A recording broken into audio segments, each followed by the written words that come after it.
Vamos ver esse vídeo do Ricardo Nunes. Vamos lá. Tarcísio! Tarcísio! Tarcísio! Tarcísio! Legal. Regina! Regina! Regina! Regina! Regina! Maravilhosa! Pessoal, tudo bem pra vocês aí? Pode? Pode? Vamos lá. Vamos lá. Gente, boa noite a todos. Quero primeiro agradecer a Deus. Agradecer a Deus a oportunidade de poder estar aqui com vocês, que me iluminou, que nos iluminou e que vai continuar nos iluminando, com certeza. Quero agradecer a minha família. Está aqui a minha esposa Regina, meus filhos, meu netinho. Muito obrigado a cada um de vocês, que sempre foram a base e a minha grande sustentação. Quero fazer um agradecimento especial ao governador Tarcísio de Freitas.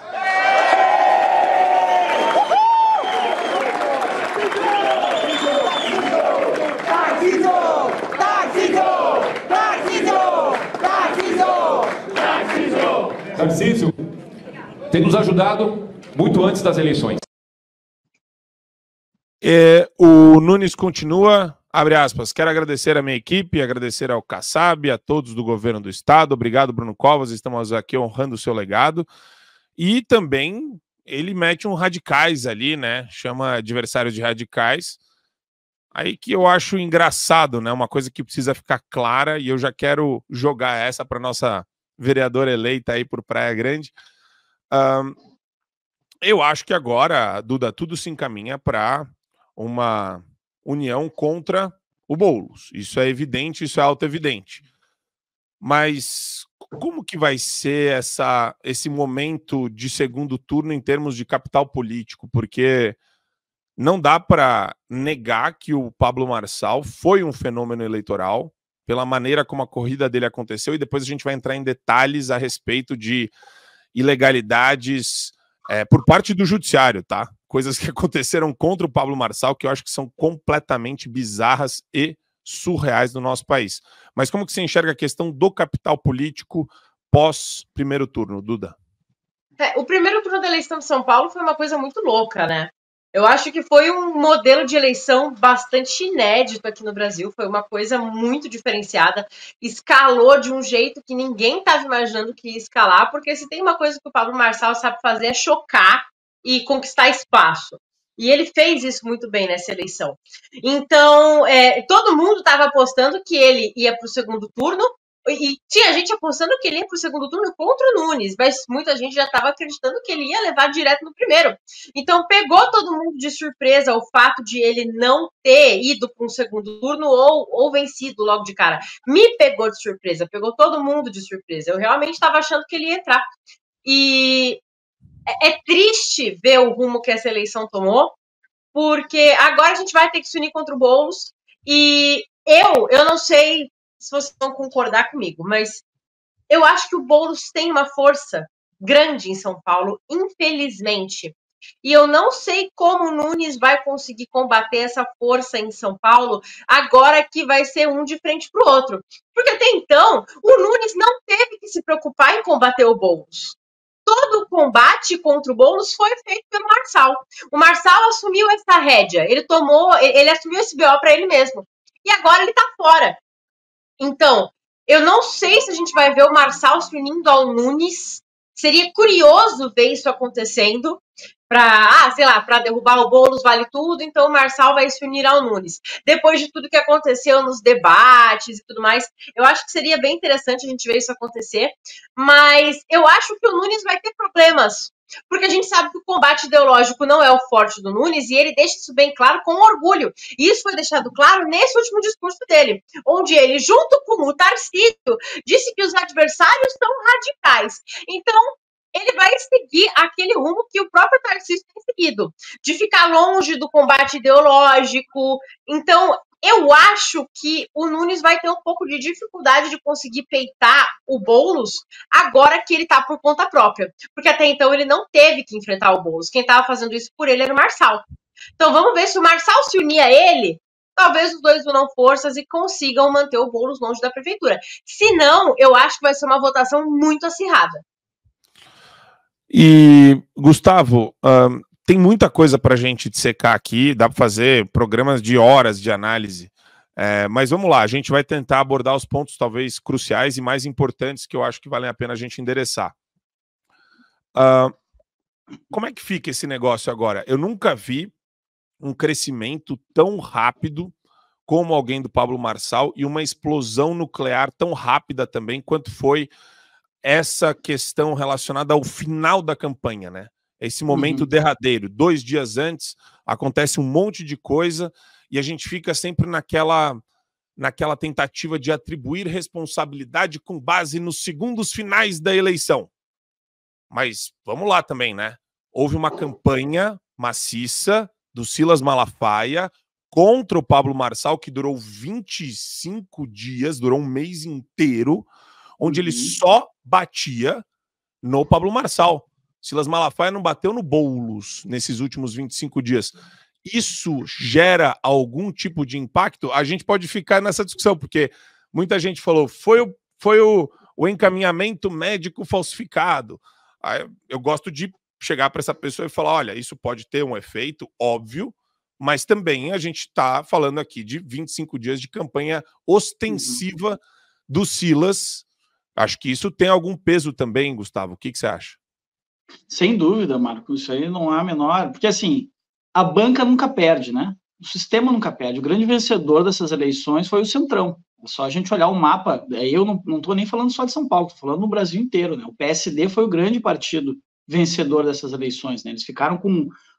Isso só no primeiro turno, tá? 888 prefeituras. É o partido que mais fez prefeituras no Brasil. E tá ali o senhor Kassab comemorando com o Nunes. Então, assim, o sistema, essa vitória é do sistema. Essa vitória não é da direita. Isso é uma coisa que a gente tem que deixar muito claro. Eu acho que sim, essa campanha massiva do Silas pró-sistema, vamos deixar muito claro isso, pró-sistema e não pró-direita, teve um efeito. Acho que esses últimos metros ali, né, dessa corrida também tiveram o seu efeito, porque foi muito parelho, né? Foi, digamos assim, disputado até os últimos metros, e aí, por uma diferença pequena, ele ficou de fora do segundo turno. Acho também que a análise da Duda está perfeita, e acho que a tendência é que esses votos, a pessoa que votou no Marçal não vai votar no Boulos, né? Muito dificilmente. Mas eu não sei se essa transferência vai ser tão fácil. Vamos ver como é que o Marçal vai se colocar daqui para frente, porque, como tu disse, ele sim é um novo ator, né? Um cara que chegou para ficar, tem um peso muito relevante na política. Acho que tem coisas que ele, né, lições que ficam para ele, que ele vai, para as próximas eleições, se ele vier concorrer novamente, que ele vai conseguir ajustar. Mas sim, esse desespero do sistema em manter, né, a banca, por isso que eu falei, a banca nunca perde. Então, assim, o sistema se manteve. A gente teve, claro, um recuo muito forte da esquerda no Brasil inteiro. A esquerda perdeu muito espaço, mas muito. O PT ficou em 9º lugar em número de prefeituras, caiu absurdamente. Então, assim, mas não é que o PL, por exemplo, tenha avançado muito, não. Quem avançou foi o Centrão. Então, acho que esse é o grande retrato, a grande fotografia dessas eleições até aqui. Tem muitos lugares ainda que vai ter segundo turno. Aqui na minha cidade, por exemplo, a gente vai ter o PT, que foi o mais votado, com o PSDB, né, o partido aqui, o PL, apesar do presidente Bolsonaro ter vindo a Santa Maria, ter feito campanha, não conseguiu chegar no segundo turno, né? Então, assim, vai ser o Teatro das Tesouras, né, PT e PSDB, que é o atual, né, o PSDB que governa aqui. Então, assim, é meio que um retrato do que aconteceu no Brasil inteiro. A gente conseguiu muitos avanços, e aí tem a vitória da Duda, do Adrilles, do Pavanato, do Satye, enfim, tantas pessoas, a Cris Grêmio em Curitiba, que fez uma campanha fantástica, sem apoio de ninguém praticamente, conseguiu chegar no segundo turno. Então, assim, conseguimos avanços, mas o grande vitorioso até o momento é o Centrão. E eu queria aproveitar. Bom dia, Adrilles Jorge. Tudo bem com você? Adrilles Jorge. Adrilles Jorge, para quem não sabe, vereador eleito, entrou na última vaga do União Brasil. Que emoção, Adrilles Jorge. Que emoção acompanhar a apuração eleitoral, meu caro. Parabéns. Emoção é construir um mandato coletivo com o povo e com vocês.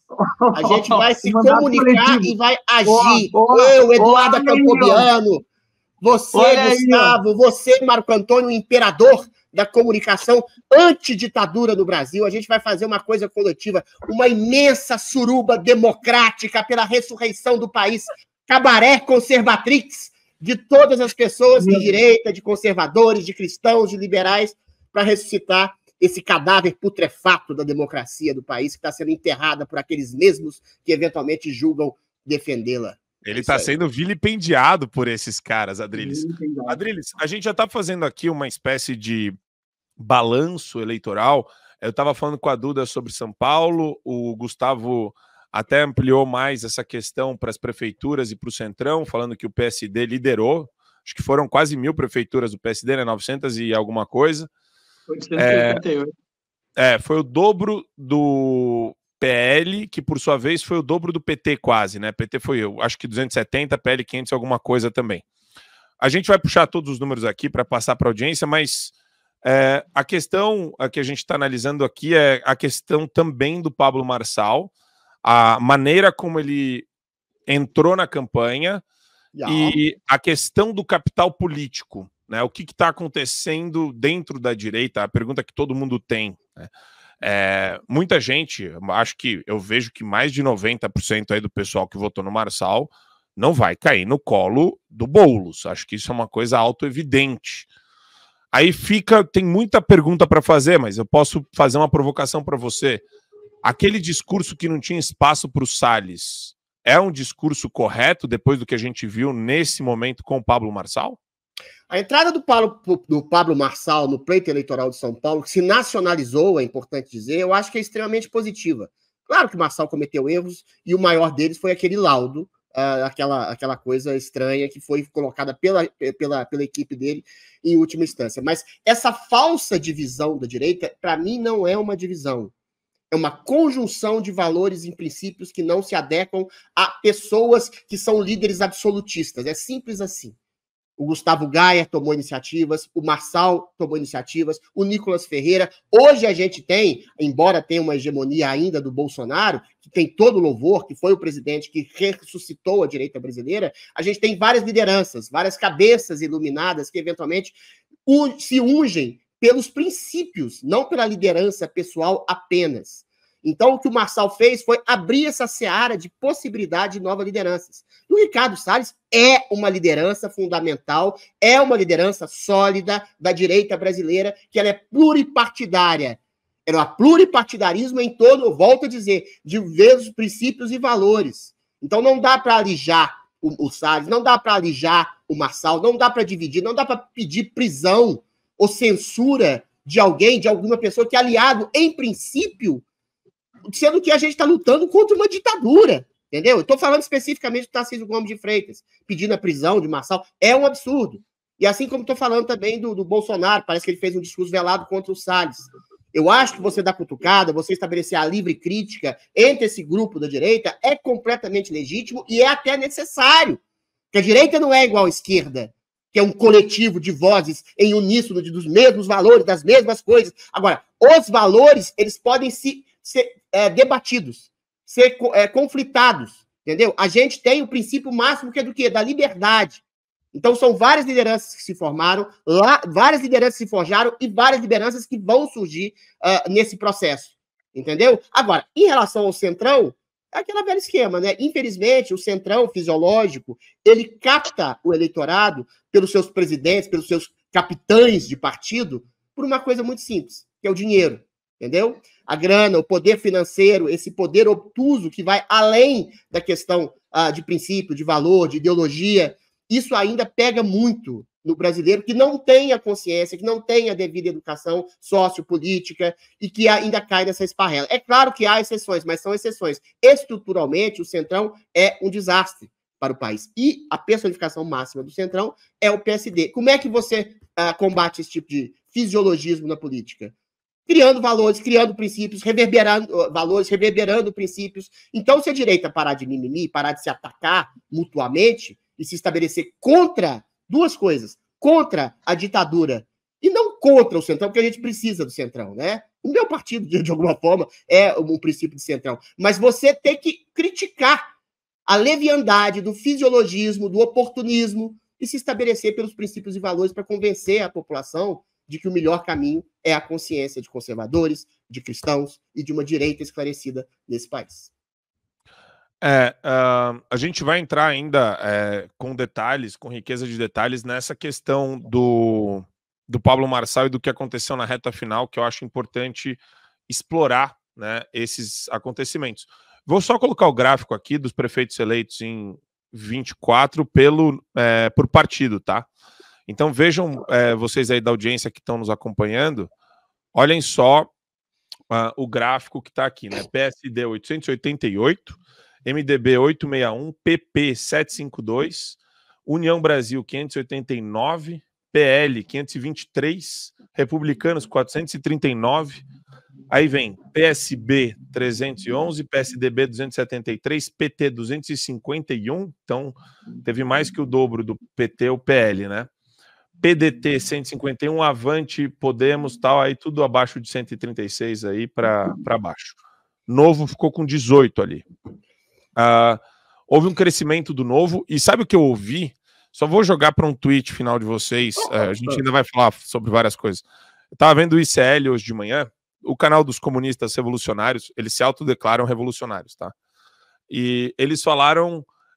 eu achei muito engraçada a análise deles, né? Eles pegam todos esses partidos de centro e chamam de direita.